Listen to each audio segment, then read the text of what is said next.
there guys, Freddy here. Welcome back to another modern magazine thing. And this time I'd like to present Dungeons & Dragons Adventurer number 7. Now I know I've said many times in previous videos that I wasn't really going to follow this magazine up. But once again I walked into my local shop, some 5 minutes walk from my house, and it was sitting on the shelf. I've got a feeling that somebody reserved a copy and then hasn't been picking it up. So then they put it on the shelves and me walks in. And if there's something that close to home, I'm definitely going to pick it up and look at it, because it's just too darn convenient not to. So we've got another issue to look through, and this one seems quite interesting, although not as good as the last one. But let's have a look at Dungeons & Dragons Adventurer number 7. So, this is Dungeons & Dragons Adventurer issue number 7. Now, I'll lose the bag as usual, because it's very reflective and very rustly. Anybody listening on headphones probably hates me already. Now, we've got just the magazine this time. There's no leaflets, there's nothing else with it. And just some dice. Now these appear to be a slightly off, sickly green colour. And that's what I thought when I saw them in the shop. I was like, ugh, those are not a pleasant colour of dice. What's become apparent to me afterwards is these are glow-in-the-dark dice. Now, they're, phosphorescent. You hold them up to light and they sort of charge it up and then glow slightly in the dark. I'll try and drop in some footage of that. So here we are later. It's gone dark and the dice are glowing away quite nicely. I held them up to a light. I didn't melt these ones. My fingers passing in between us. But they're quite nice. They're very readable. I think that's excellent. But they glow in the dark dice. What more can be said? Now, these are the only second set of glow-in-the-dark dice. In fact, I've only had a single glow-in-the-dark dice before. I think I got it with something like Cyborg Commando. It was very early on when I was still very young, and I remember holding it up to a bulb to charge it up with its glowingness, and it melted because it was very, very soft plastic. So I think I've still got that around somewhere, but it's unusable because 3 sides were melted in. It was a D20. Anyway, the magazine itself. New and exclusive adventure. Choose your weapon. Learn to create D&D puzzles. Meet the gnomes. Now, some of this is absolutely great, and some of it's not that great. So, I'm very surprised by the amount of space that they spend on the introduction, because the cover and contents page basically will get thrown out. If you're collecting these into a folder, you're putting things like sage advice together, so you can find all the things about conditions and everything, and weapons and armor, which are also featured in here, would be gathered together. But there's nowhere for the covers. They're totally pointless as soon as you stick this in a folder. So they do seem to be spending a lot of space on that, but I suppose once the cover's gone, the flip side of it goes as well. But it'd be nice for them to put something a little useful in there. I suppose they're just getting rid of all the copyright information and whatever. What the contents are, visit D&D Beyond. So we start off, as I said, with conditions. And this is quite nice. It details some of the different conditions. So exhaustion, the 6 different levels, right up to death. Grappled, we've got paralyzed, petrified, stunned, going through all of those. And then we've got a section on coins and currency. Again, quite nice. Money makes the D&D world go round, whether it's gold, silver, or electrum. And it explains spending power and the different types. So copper pieces, silver pieces, electrum pieces, gold pieces, and platinum pieces. I quite like that because we're getting through exactly what they're worth. There are 10 silver to every gold.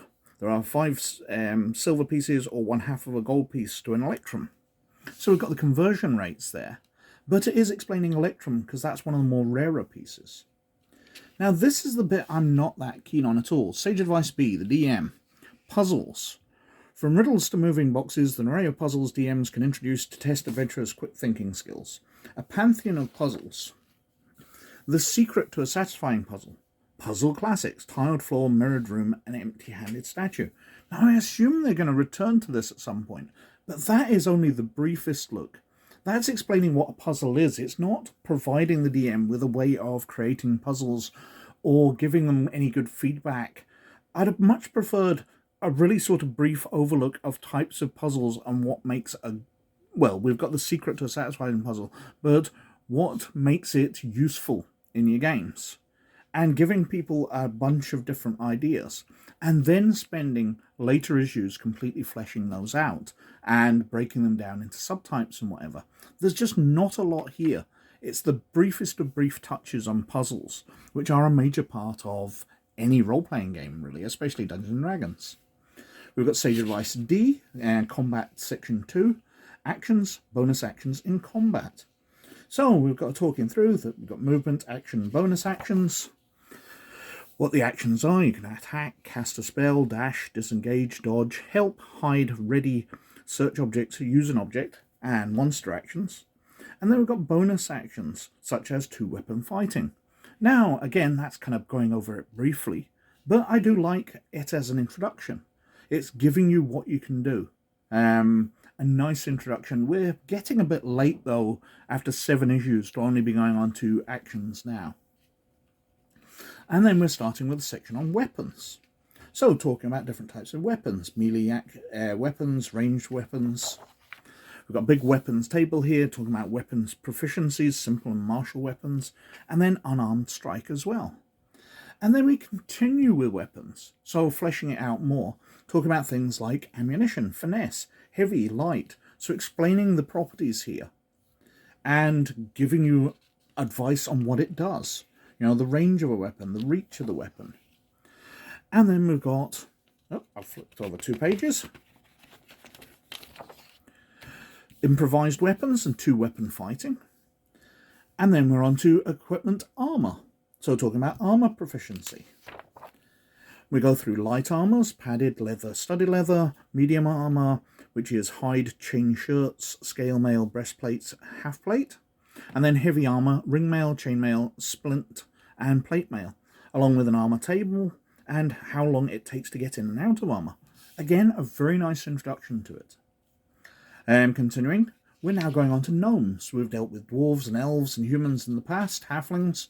Now we're going on to gnomes. A nice classic race. I imagine we're going to go on to some of the more obscure Dungeons & Dragons races, you know, tieflings, genasi, etc., as we go on further through.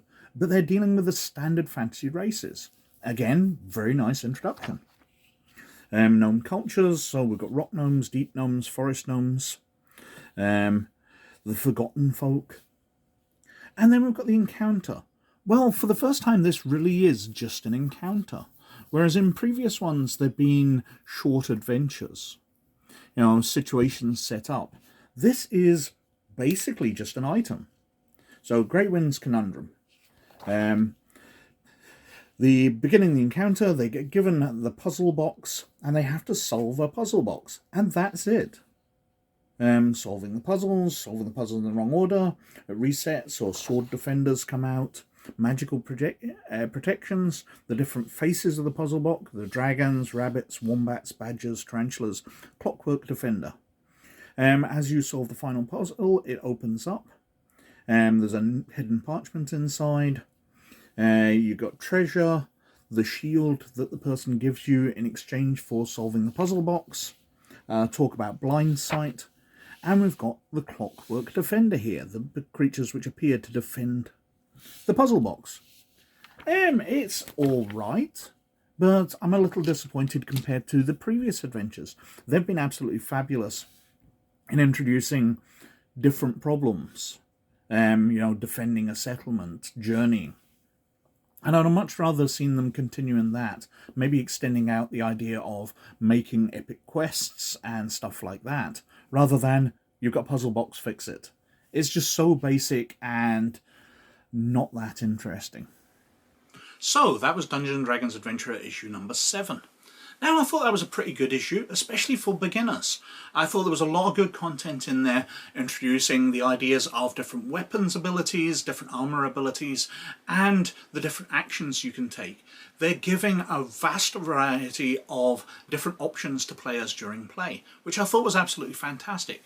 I was very disappointed with the adventure this week, because while in previous issues they've given us interesting ideas like journeys, like simple dungeons, like protecting a place from an attack, They haven't yet done any investigations, which I think would be an interesting way for them to go in the future. But this time it was just a simple puzzle box. Maybe 10 minutes of gaming. I didn't think there was a lot here at all. I was very saddened by that. But the magazine itself was fine, and I enjoyed the novelty of the glow-in-the-dark dice. They're very much fun. Now, as I said, I'm probably not going to pick these up in the future unless they're at my local shop, and it seems like they will be. As I said at the start, I think that somebody's put in a reservation for the magazine, so the shop's going to keep getting them in. But that person isn't buying them, so then they're putting them out on the shelf for the general public to buy, and I walk in and pick them up. Now, I don't know how long that reservation will last if the person's not buying them, but I guess as long as they're selling the copies, they might keep the reservation in place. So it's a mystery. This might be the last episode of this series, or it might be us right through to the end. We don't know. We shall see how time goes. But anyway, as usual, I think I've whittled on for quite long enough. So thank you very much for watching, as always. But most of all, you look after yourselves, and I'll catch you later. Bye now.